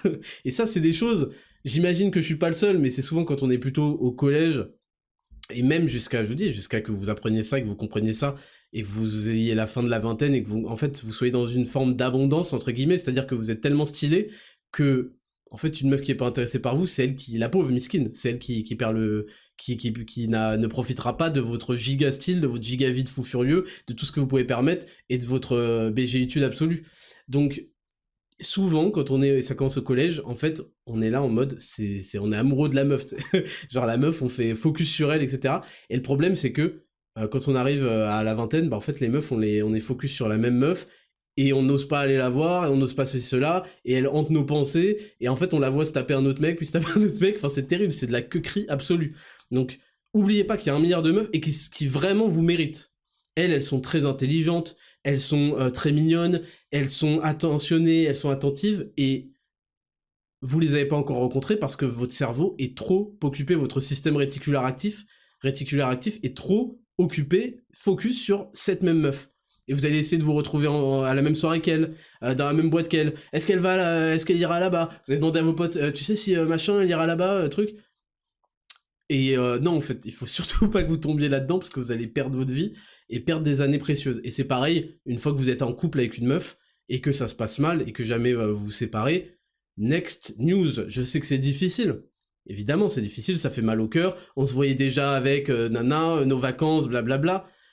Oubliez, c'est pas grave, lâchez l'affaire, vous tournez la page, vous ne lui envoyez pas 15 000 SMS, ça n'a jamais marché des couples qui se remettent avec leur ex et d'un coup en fait ils deviennent... Non, non, surtout que quand ils se remettent avec leur ex, elle a déjà goûté à 3 ou 4 bananes. Je suis obligé d'utiliser ce mot-là parce qu'il y a Mars qui écoute, ok? Donc attention, ne focussez pas sur une seule meuf, je sais que c'est bateau à dire mais il y en a énormément et surtout... elles seront meilleures en fait. Les prochaines seront meilleures. Je sais que parfois c'est difficile à croire. On se dit ah non mais je trouverai jamais aussi bien que cette meuf. Nan. Elle sera meilleure la prochaine. Elle sera plus à l'écoute. Elle sera plus intelligente, plus respectueuse et tout. Donc vraiment concentrez-vous. J'ai rajouté concentrez-vous sur devenir la version de vous-même qui les fera toutes regretter. Attends là. La phrase de vieux pick-up artiste. Mais on se comprend, ok? On se comprend. Euh, En fait, il faut que vous construisiez un mec tellement solide, tellement stylé, que Miskina, elle vous kiffait pas à ce moment-là. Aïe, aïe, aïe. Et en fait, c'est comme l'effet cumulé dont je vous parlais la semaine dernière, c'est qu'en fait, bah, vous allez voir des meufs sur qui vous étiez en chien devenir au fil des années des cassos, en fait. C'est toujours comme ça que ça se passe. Et vous allez glow up comme des fous. Donc, ça rejoint le prochain point qui est une expression, encore une fois, American, qui est You are the prize. Vous êtes le prix. Ce qui veut dire, c'est vous qui devez susciter des acheteuses. C'est vous le prix qui est vraiment vous. On vous voit, putain, vous pétillez. Waouh, on a des étoiles dans les yeux. J'abuse, hein. Évidemment que c'est pas. Bah, moi aussi. Honnêtement, bon, si. Si, on va dire, c'est la vérité. Je vais vous prendre un exemple absolu, vous allez comprendre tout de suite. James Bond. Les meufs, en fait, kiffent James Bond. J'ai fait une étude. 100% des meufs kiffent James Bond, y compris les lesbiennes, ok? Parce que c'est un Tchad qui s'habille en smoking, qui a des gadgets, qui a de la thune, qui parle 4 langues, enfin, il en parle 40 en fait, et surtout, qui est capable de tout faire. Une meuf, c'est son rêve d'avoir un homme qui est capable de tout faire, régler tous les problèmes. James Bond, tu lui dis, ok, il y a un mec en Russie qui a fait tant de trucs, il est actuellement en trajet entre la Polynésie et le Guatemala, il faut l'intercepter au milieu de son avion. Il fait, oui, ta gueule, donne-moi ma Aston Martin et une montre qui fait des lasers, STP, ok? Et il le fait. C'est pour ça qu'on kiffe James Bond. Parce qu'il fait à chaque fois, il réussit la mission. Ouais, c'est possible. Tu vois, sa meuf, elle s'inquiète vite fait. C'est possible qu'il se fasse enlever, qu'à un moment, il se fasse frapper dans une cave au sous-sol, je sais pas quoi. Il va s'évader. Il va trouver un moyen d'enlever les trucs. Il va mettre 3 coups de pierre tournés, un salto, il est dans un jet privé, hélicoptère, il est déjà en train de récupérer la mission. Et en plus, il a baisé toutes les meufs. Toutes les meufs de la mission, il les a baisées. Même la meuf du boss. Du méchant là, ok? Donc you are the prize, c'est vous le prix, c'est à vous de faire monter votre valeur. Et pour faire monter sa valeur, il faut monter son utilité pour la société, pour les gens, il faut monter son physique, il faut monter son charisme, son expérience de vie, sa tchatch, ce que vous voulez, tout. Il faut max looking, là je vous ai déjà fait des conseils pour max looking, c'est-à-dire glow up dans votre vie, je vous renvoie à l'épisode spécial numéro 1. Point suivant, Alors je sais que celui-là, il va vous faire bader, vous allez dire, vous allez croire que je suis un énorme rageux, mais je vous assure que ça me motive et ça remplit votre réservoir. Vivez pour faire regretter tous les haters et tous ceux qui vous ont dédaigné. Je vous jure que vous allez rencontrer du seum dans votre vie. Si vous commencez à passer à l'action pour le moindre truc, vous allez rencontrer du seum. Il y a des mecs qui ont pris du seum en mettant des photos avant-après. C'est-à-dire qu'ils ont mis une photo d'eux avant-après, et il y a des gens qui ont commenté, des potes à eux, qui croyaient être des potes, hein, on va y revenir après, qui ont commenté «Ah ouais, le malaise, cringe, MDR», enfin toujours un truc négatif, etc., etc. Il y a des gens qui vont vous rager sur vous dès que vous allez faire le moindre truc. Et il y a des gens aussi qui vont vous dédaigner. C'est-à-dire que là, ils vont être mauvais avec vous, ils vont être irrespectueux, ils vont pas vous juger à votre, bon, peut-être à votre valeur, mais ils vont vous manquer manquer d'intérêt pour vous. Enfin, vous voyez ce que je veux dire? Être irrespectueux souvent, euh, vous snober, voilà. Vous devez vivre avec l'obligation de faire taire et de make the haters wrong. Ils doivent être en tort, vous devez vivre pour leur donner tort. Tous ces mecs-là, ils pensent que vous êtes un guignol, que vous êtes une merde, que vous êtes une salope, que vous êtes cela. Vous devez construire pour qu'ils la bouclent et qu'ils aient tort, que vous soyez pas une salope, que vous soyez pas un guignol, que vous soyez pas ça. Et ça doit vous motiver. Et pareil, ceux qui vous ont snobé, il faut que vous disiez, putain, mais parce que ça va arriver en fait, c'est comme ça, c'est comme ça. Vous allez recevoir des messages quand vous allez faire des trucs qui seront vraiment intestables. Intestables. Vous allez recevoir des messages de gens qui vous ont snobé, qui ont mal parlé à un moment, qui auraient pu être vos potes, mais qui ont fait les mecs. Et maintenant ils vont venir pour essayer de rattacher les wagons parce que vous êtes trop fort. Ça va se passer si vous faites les choses bien. Et vous devez vivre pour ces moments-là, en fait. Vous devez vivre pour la meuf qui vous parlait pas au collège et maintenant qui veut votre portable. C'est comme ça. Elle veut votre Insta. Elle veut savoir si vous êtes dispo vendredi soir. Parce qu'elle taffe du lundi au vendredi, elle est exténuée. Elle veut absolument que votre giga tchadesque corps la maltraite. Non, c'est pas ce que je voulais dire. Vous avez compris. Vous devez vivre pour faire regretter les haters et tous ceux qui vous ont dédaigné. Et je sais que c'est pas une motivation saine, mais ça doit faire partie de vos motivations. Croyez-moi. Parce qu'en fait, du coup, ça va vous permettre de relativiser sur tout le seum que vous allez recevoir. Parce que croyez-moi, vous allez recevoir du seum, c'est évident. Point numéro suivant. Votre acné est aggravé par votre alimentation. Ça, c'est une chose que j'aurais aimé savoir quand j'avais la vingtaine. Évidemment, il y a des raisons hormonales. Mais votre peau, c'est pas forcément, et c'est pas le Biactol qui va vous sauver, ça je vous le dis, c'est pas forcément votre skincare routine ou je sais pas quoi, c'est même certainement pas ça, c'est souvent aggravé par une alimentation qui va pas du tout et qui crée de l'inflammation supplémentaire. Ça, il faut juste que vous en ayez conscience, c'est très bien, il y a des gens, ils se seraient même pas posé la question. Mais non, la vie de ta mère, ce que je mange, ça peut avoir un impact sur la qualité de ma peau. Mais non, ça peut créer un terreau inflammatoire. Mais non, la vie de ta mère, mais non, j'aurais jamais cru. Bon, maintenant, vous le savez.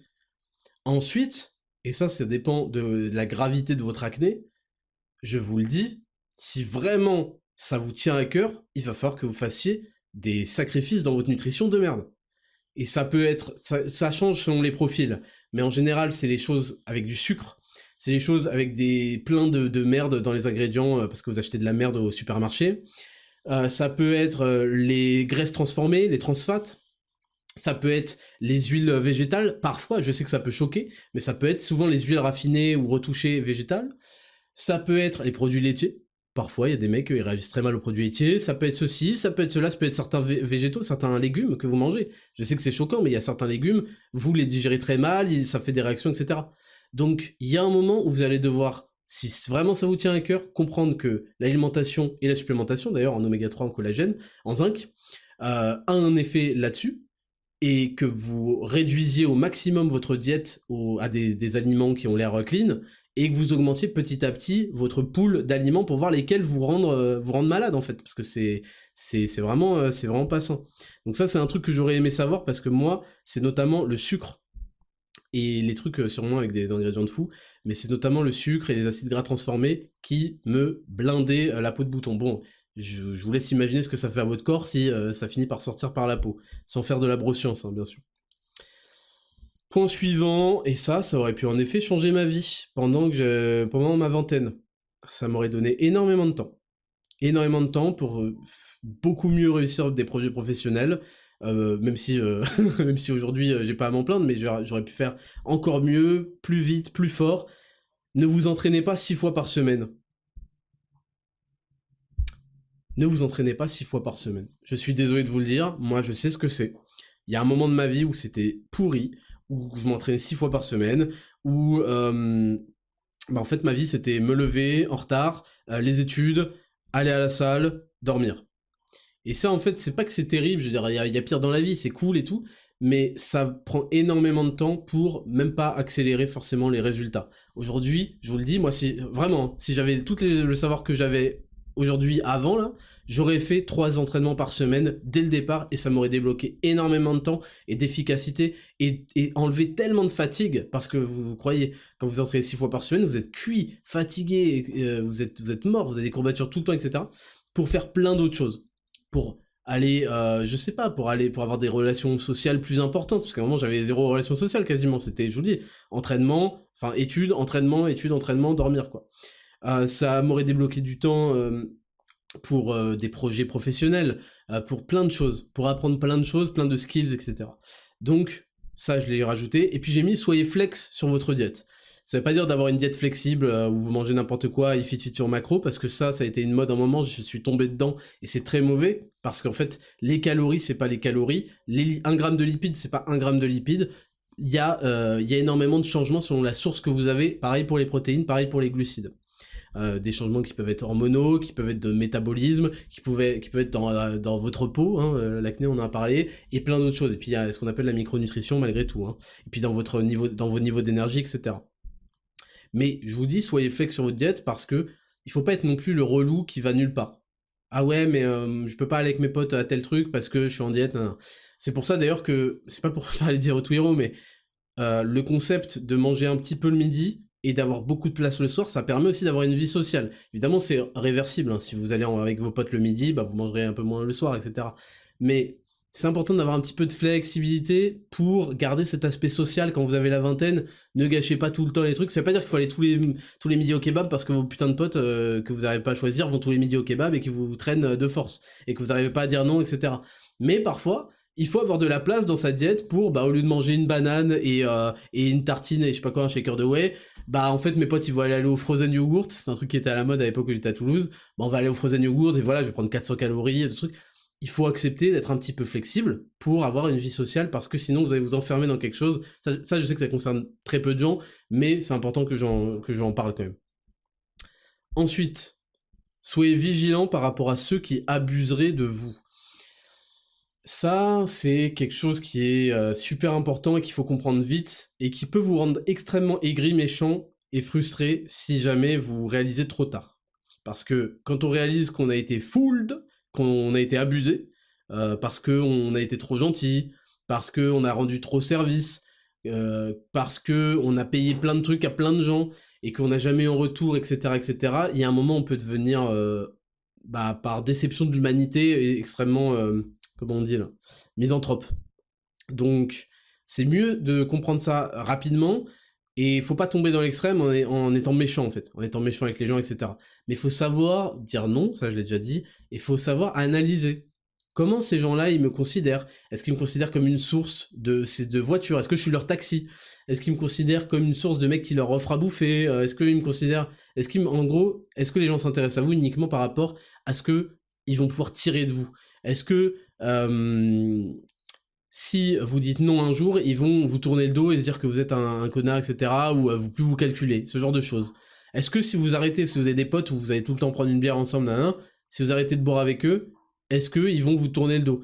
Est-ce que il faut être vigilant par rapport aux gens qui abuseraient de vous? Mais attention, ça c'est à prendre avec de la nuance, parce que parfois, en fait, il faut savoir tirer avantage de sa situation particulière qui fait que les gens ont besoin de vous.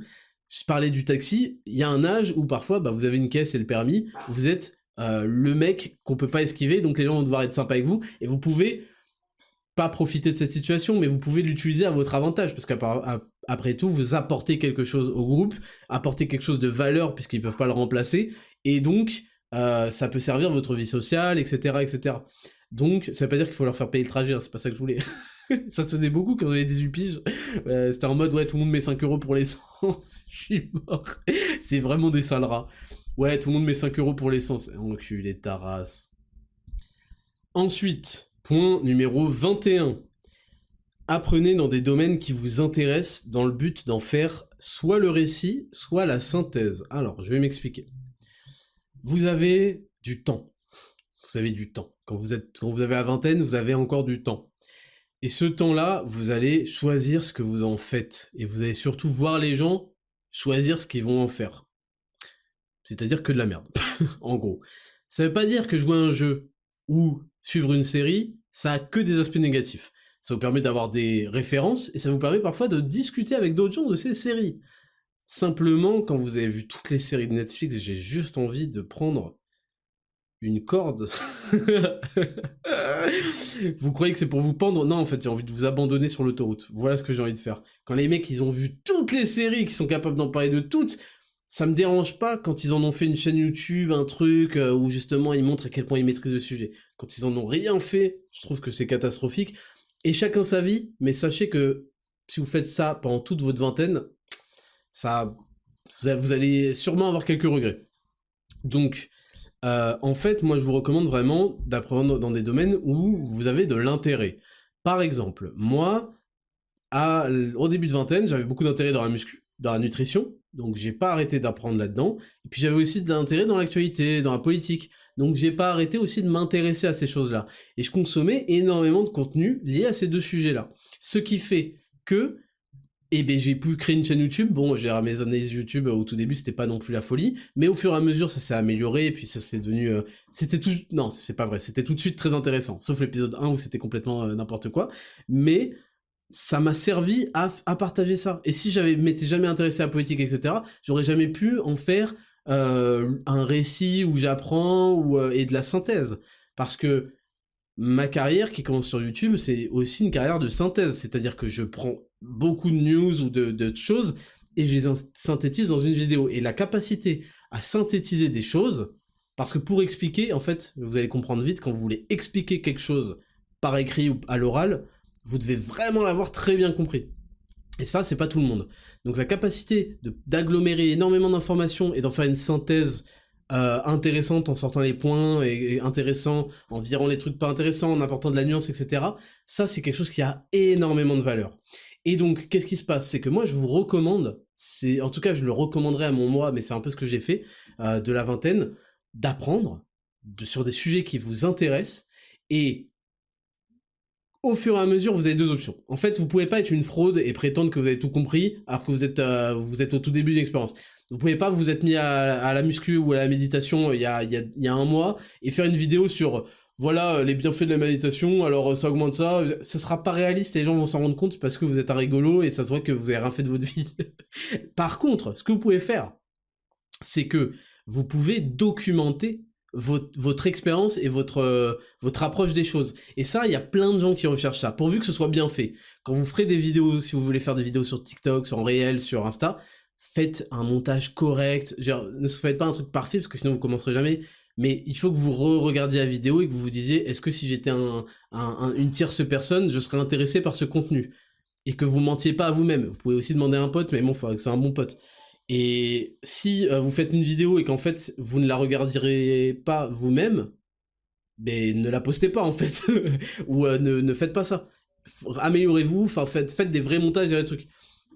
Et donc je vous disais, il y a plein de gens, je pense, qui vont avoir votre âge, votre expérience et votre approche de la vie et votre centre d'intérêt, et qui vont être super contents d'avoir un vrai mec qui est authentique et qui va dire voilà, ça fait 1 mois que j'ai commencé la méditation, au début je fais ça, voilà les problèmes que j'ai rencontrés, j'ai réussi à faire ça, je vous avoue ne pas encore voir exactement où ça me mène, mais j'ai décidé de continuer encore 2 mois, et à la prochaine pour un nouveau truc, je ferai un truc que vous suggérez, enfin bref.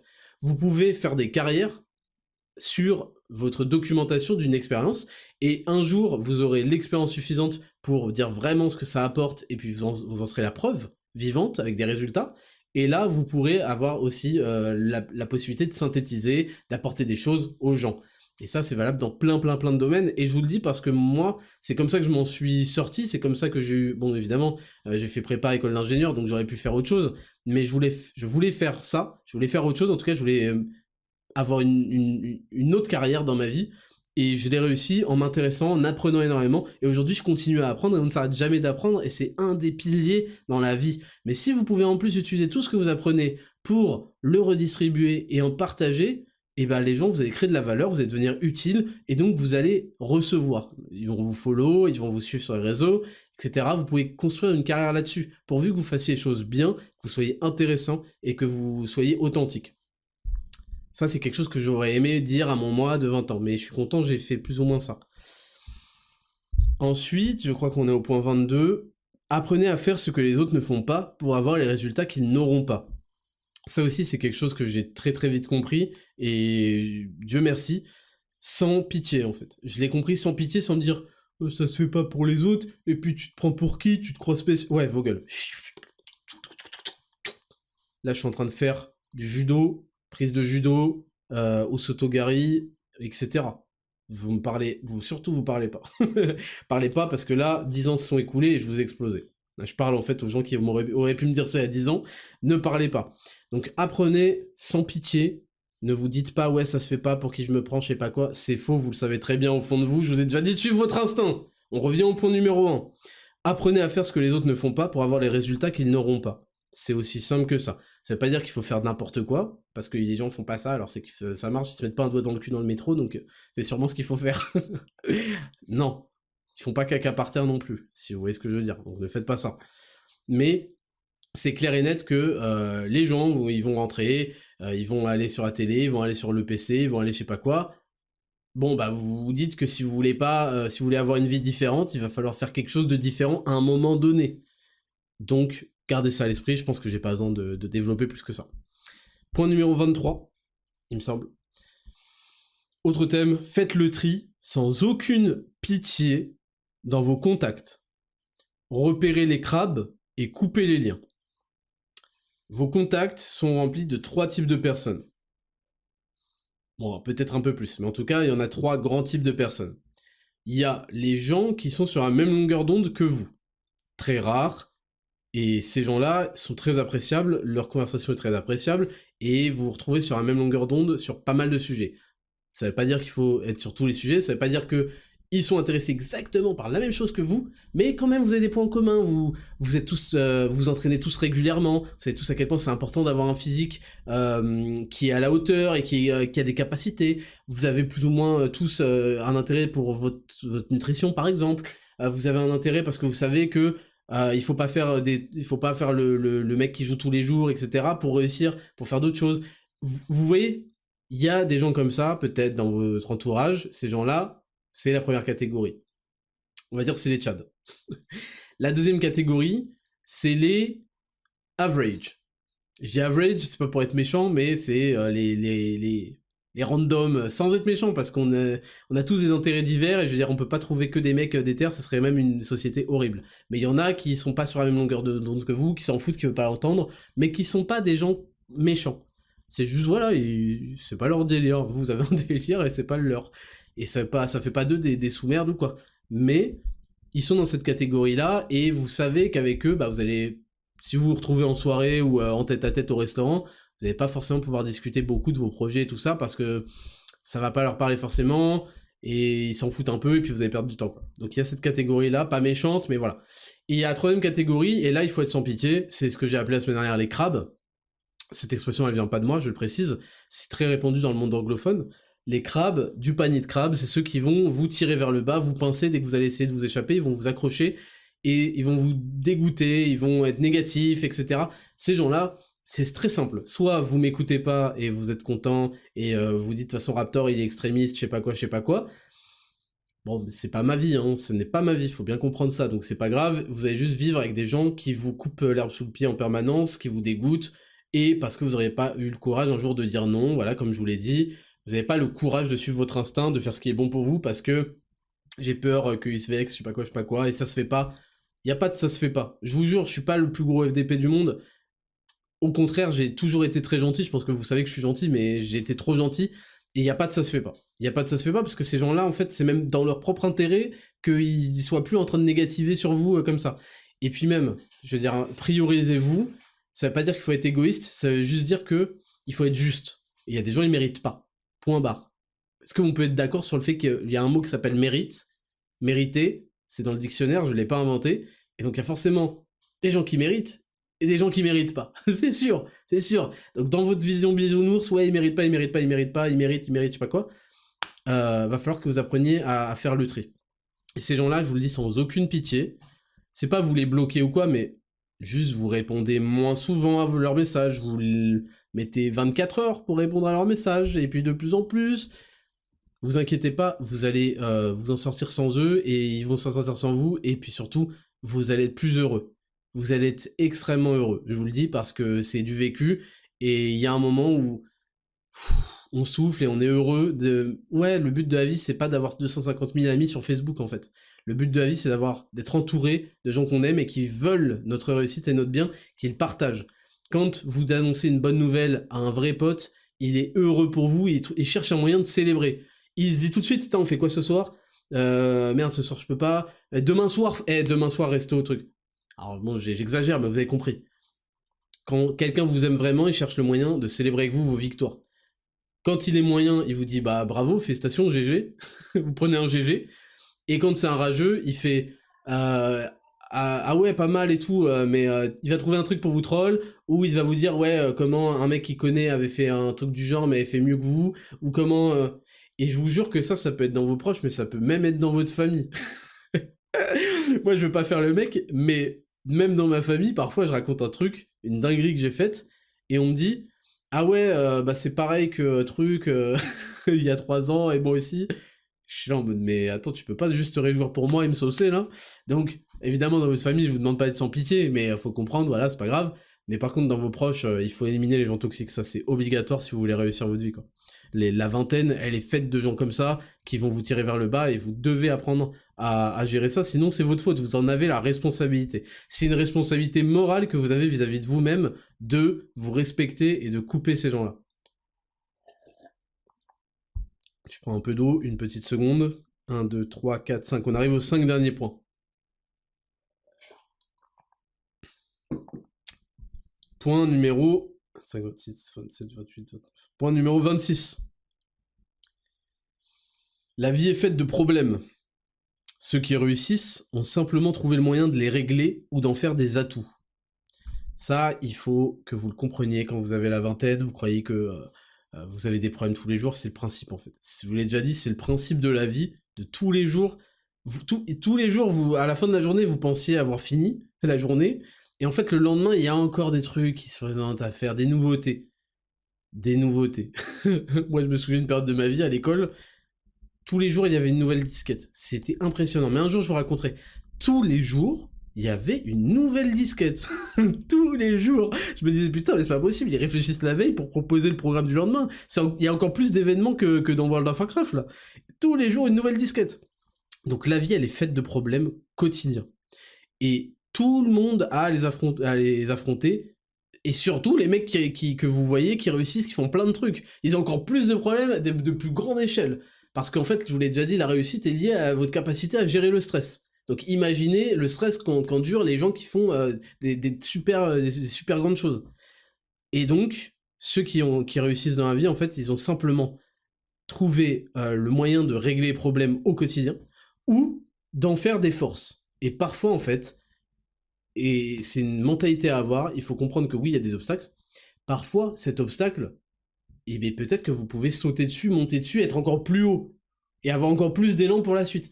Il faut réfléchir. Moi, je passe ma vie à réfléchir. Et quand il arrive des dingueries, je fais, ok, est-ce que ce truc, je dois le régler, ou je dois faire encore mieux, c'est-à-dire l'utiliser pour encore plus prendre de l'élan et tout défoncer. Et quand vous arrivez à vous remuer les méninges et à trouver le moyen d'utiliser la tuile qui vient de vous arriver comme tremplin, vous allez tout défoncer. 27. Votre meilleur atout est votre énergie. Maximisez-la, creusez l'écart, et souvenez-vous chaque jour que vous avez le devoir moral d'honorer votre condition. C'est-à-dire 2 bras, 2 jambes et une puissance d'action. Vous n'êtes pas cloué au lit, vous n'êtes pas alité. Donc votre meilleur atout, c'est votre énergie. Je pense que vous... En fait, c'est quelque chose que les gens ne comprennent pas, alors qu'ils comprennent... Enfin, encore une fois, parce qu'ils comprennent rien à la vie. Ils la subissent, ils y réfléchissent pas. Vous n'imaginez pas un seul moment dans votre vie faire tous les jours, vous coucher à 4h du matin complètement défoncé. Vous n'imaginez pas faire plein de nuits blanches. Vous n'imaginez pas être crevé en non-stop. Donc vous savez que votre meilleur outil pour faire des choses, pour agir, c'est votre énergie. Donc vous devez la maximiser. La maximiser, ça passe par la pratique sportive, la pratique physique, c'est-à-dire les 10 000 pas. Ça passe par la nutrition, bien évidemment. Ça passe par faire le ménage dans pour avoir une santé mentale au top, une santé hormonale, une santé des neurotransmetteurs. On a déjà parlé, la testo, la dopamine, blablabla. Je vous invite encore à voir leur série 1 et 2 et puis tout le reste de la saison, si jamais c'est toujours pas fait.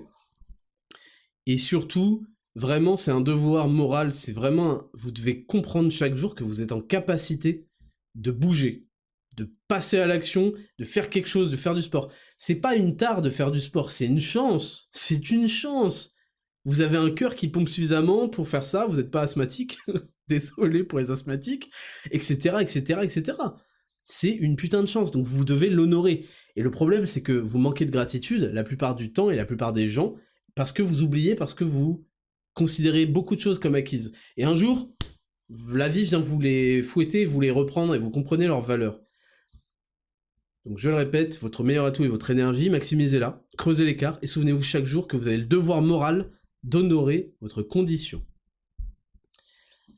28. Coefficientez les gens. Préparez-vous aux attaques et aux moqueries. Toute action déclenche toujours une réaction. Coefficienter les gens, ça je l'ai déjà dit. Coefficienter les gens, ça veut dire que comme les matières à l'école, parfois il y a un coef 10, parfois il y a un coef 0,5. En règle générale, dans la vie, il y a des mecs qui prennent coef 0, il n'y a pas de 0,1. Il n'y a pas de 0,1, c'est 0. C'est-à-dire, il aurait pu prendre son petit commentaire, son petit tweet, le mettre en brouillon à la poubelle, c'est pareil. Donc il y a vraiment, vous devez apprendre, surtout à l'ère d'Internet et des réseaux sociaux, où ça pullule, à mettre des coefficients aux gens. Et je vous ai déjà dit que c'était très difficile sur Internet, parce que vous avez tendance à lire les messages, à lire les tweets, avec votre propre voix. Normal, vous lisez dans votre tête, j'espère que vous utilisez votre propre voix. Si vous êtes un débile mental qui utilise une voix d'un mafieux ou je sais pas quoi avec un accent pour lire ou une voix de meuf, est-ce que vous imaginez dans votre tête, vous faites coefficientez les gens, préparez-vous aux attaques et aux moqueries. Je dis pas comme ça dans ma tête, je lis avec ma giga voix ultra agréable à écouter. Donc vous devez coefficienter les gens, donc vous détachez un petit peu de votre lecture dans votre tête, et comprendre tout simplement. Et moi c'est vrai que ça m'a choqué ces derniers temps, sur X, etc. Il y a des enfants qui parlent, honnêtement, c'est vrai, de vrai. Il y a des gens qui ont 12 ans qui parlent, ce n'est pas... Ça n'existe pas. Ça n'existe pas, j'ai 30 ans, pourquoi est-ce qu'un mec de 12 ans me parle? Ça n'existe pas. Enfin, faut s'en rendre compte. Mais pareil, je veux dire, je fais certains trucs dans ma vie, il y a des gens, bah non, tu vois, ils me rencontreront jamais, donc comment ils me parlent? Donc c'est important de mettre des coefficients aux gens pour juste garder la raison, un peu de rationalité. Coefficienter les gens, et préparez-vous aux attaques et aux moqueries, parce que ça c'est normal, j'ai dit toute action déclenche une réaction, vous allez agir, vous allez faire des choses, vous allez faire ce que les autres ne font pas, pour avoir les résultats qu'ils n'auront pas. Et forcément, il va y avoir des mécanismes de défense de ces personnes-là, de ces crabes. Ils vont se moquer, ils vont vous attaquer. Croyez-moi, s'ils pouvaient vous imiter, ils le feraient. Et ils vont essayer plus tard, avec beaucoup de... avec peu de réussite, plutôt. Avec beaucoup d'échecs, avec peu de réussite. Donc préparez-vous à ça, ça fait partie de la vie. Vous n'êtes pas prêt pour la réussite si vous n'êtes pas prêt pour le revers de la médaille, qui est de subir les attaques, souvent injustes, mais naturelles. Comprenez la nature humaine. Faites-vous-y. Et sachez que si les gens ne mettent pas des coefficients corrects, on s'en fout de leur avis. Moi, quand des gens me disent « Ouais, il y a tel mec qui a dit ça, nanana », je me dis « le problème, c'est toi, en fait. C'est toi, parce que tu m'apportes des gens que j'ai mis en coef 0. Donc pourquoi toi, tu les as pas mis en coef 0? Tu manques de lucidité, de compréhension des choses. Donc finalement, toi aussi, tu prends un coef 0, Moré. Donc, soyez préparés à ça, c'est indissociable des choses que vous allez accomplir, des choses que vous allez même avant de les accomplir, les terrains, quand vous allez sortir des sentiers battus, comme on dit dans l'expression, même si je la trouve un peu bateau, quand vous allez arpenter un autre chemin qui est plus difficile, etc., les gens vont pointer du doigt, vont essayer de vous dissuader parce que ça les fait chier au fond d'eux. C'est ça. Ils n'arrivent pas à analyser que leur instinct leur fait faire des trucs de connards, mais c'est ce qu'ils font. Vous comprenez? Donc préparez-vous à ça, c'est tout naturel. Toute action déclenche une réaction. Point 29. On arrive quasiment à l'un des plus importants. Vous deviendrez ce à quoi vous vous identifiez, puis ce que vous faites. Ok, je vais expliquer. Avant de devenir la personne que vous voulez devenir, il faut que vous vous identifiez à cette personne. Vous ne devez plus être vous-même. Vous-même, c'est catastrophique. Je parle à moi de quand j'avais 20 ans, ok? C'est comme ça que j'ai progressé. Je me suis dit, bon, bref, c'est ma situation actuelle ne me plaît pas, c'est pour ça que je veux progresser. Quand on veut progresser, c'est que la situation actuelle ne plaît pas. Bon, après, on regarde de quel point on démarre. En général, quand on a 18 piges ou 20 piges, on démarre du point mort, ok? Donc, il faut d'abord se dire, que ferait le giga Chad que je veux devenir? Bah, il se lèverait assez tôt, il se coucherait, il se lèverait tous les jours à la même heure, il irait faire des pas. Je dis par exemple, hein, c'est à chacun de trouver son truc. Moi, il irait marcher le matin, il prendrait une douche froide, ensuite il méditerait, ensuite il ferait tac tac tac. Aujourd'hui, je fais ça ça ça. Ensuite, il travaillerait là-dessus. Ensuite, il mangerait uniquement son premier repas à 12h30. Ça serait une omelette avec du parmesan. Non, bon, on va pas dans les détails comme ça, mais vous avez compris. Vous devez vous identifier à cette personne. Et qu'est-ce qu'il penserait le giga chat que je veux devenir? Bah, il coefficienterait les gens, il en aurait rien à foutre de ceci, cela, il se respecterait, il ferait ça, ça, ça. Alors, il y en a qui vont vous dire de l'écrire, de détailler exactement la personne que vous voudriez devenir. Pour certains, peut-être que c'est cool. Moi, je vous dis juste de le garder en tête et d'agir en conséquence et de vous identifier à cette personne. Ce giga Chad, faut vous dire que vous l'êtes déjà. Vous êtes comme les séraphins dans One Piece, là. Vous êtes la petite version, là, de Mihawk, en séraphin. Il faut que vous deveniez adulte, mais vous êtes déjà dans votre identité, là. Bon, c'était pas la meilleure comparaison du monde, je m'en rends compte. Il faut que vous vous identifiez en tout premier lieu à la personne, qu'est-ce qu'elle ferait pour avoir les résultats que vous voulez. Et ensuite, vous allez passer à l'action et faire exactement tous les traits que vous avez dans votre nouvelle identité. Je sais pas si c'est très clair, mais en gros, il faut que vous sachiez que vous allez y arriver et exactement sachiez ce qui fait la réussite de la personne à qui vous voulez ressembler pour exactement faire la même chose. D'accord? Vous deviendrez ce à quoi vous vous identifiez, puis ce que vous faites. Vous deviendrez ce que vous faites. Et enfin, 30. 30, c'est vraiment du bonus. C'est une citation de Schopenhauer pour vous rassurer, parce que je vous l'ai dit, ce guide, il est avant tout quand on arbore notre vingtaine, surtout au début, on a besoin, oui, qu'on nous trace un chemin, plus ou moins, qu'on nous donne des indications, mais surtout, on a besoin d'avoir confiance. On veut que tout ça soit pas fait pour rien. On veut pas être sûr, parce qu'on n'est jamais certain de rien, mais on veut être rassuré, on veut avoir du baume au cœur, savoir que on peut y arriver, que c'est la seule voie possible. Et donc, Schopenhauer disait, toute vérité franchit 3 étapes. D'abord, elle est ridiculisée, ensuite, elle subit une forte opposition, puis elle est considérée comme ayant toujours été une évidence. Et ça, malheureusement pour vous, c'est la vérité. C'est la vérité, et on peut remplacer le mot vérité par toute vérité franchie, toute vérité franchie 3 étapes, par toute action différente mais qui est vraie. Franchis aussi ces étapes, c'est-à-dire que vous allez être ridiculisé, ensuite les gens vont entrer en opposition avec vous dire que vous faites de la merde, que c'est pas ce qu'il faut faire, nanana. Et ensuite, une fois que vous aurez réussi, ils vont faire « Mais ça c'est la base, ça. Oui, non mais ça tu nous apprends rien, ça. » Je vous renvoie à absolument tout ce que je dis depuis quelques années, qui d'abord c'était « Ah, MDR, il dit que de la merde, je sais pas quoi. » Ensuite c'est « Mais c'est pas du tout ça, nan. » Et une fois que c'est fait, c'est « Ben oui, mais c'est la base, tout le monde le sait, hein. Tout le monde le sait, hein. » Et ça, faut que vous habituiez. On finit là-dessus ce podcast. Je voulais juste qu'on parle de ça. On parlera la semaine suivante peut-être d'autres choses, mais on parlera, on fera les trucs habituels au prochain podcast. Je vous remercie de l'avoir écouté, n'oubliez pas de mettre 5 étoiles, de vous abonner, hein, j'imagine que ça marche comme ça sur Spotify et compagnie. Faites tourner, j'ai besoin de votre bouche à oreille, vous savez très bien que Spotify censure, et Apple Podcast, n'en parlons pas, ce podcast depuis 2 ans. Merci à vous, suivez-moi sur Instagram, @raptorvsfont, et on se retrouve la semaine prochaine, à 18h dimanche, tous les dimanches, pour un nouveau podcast. C'était le Raptor, je vous kiffe,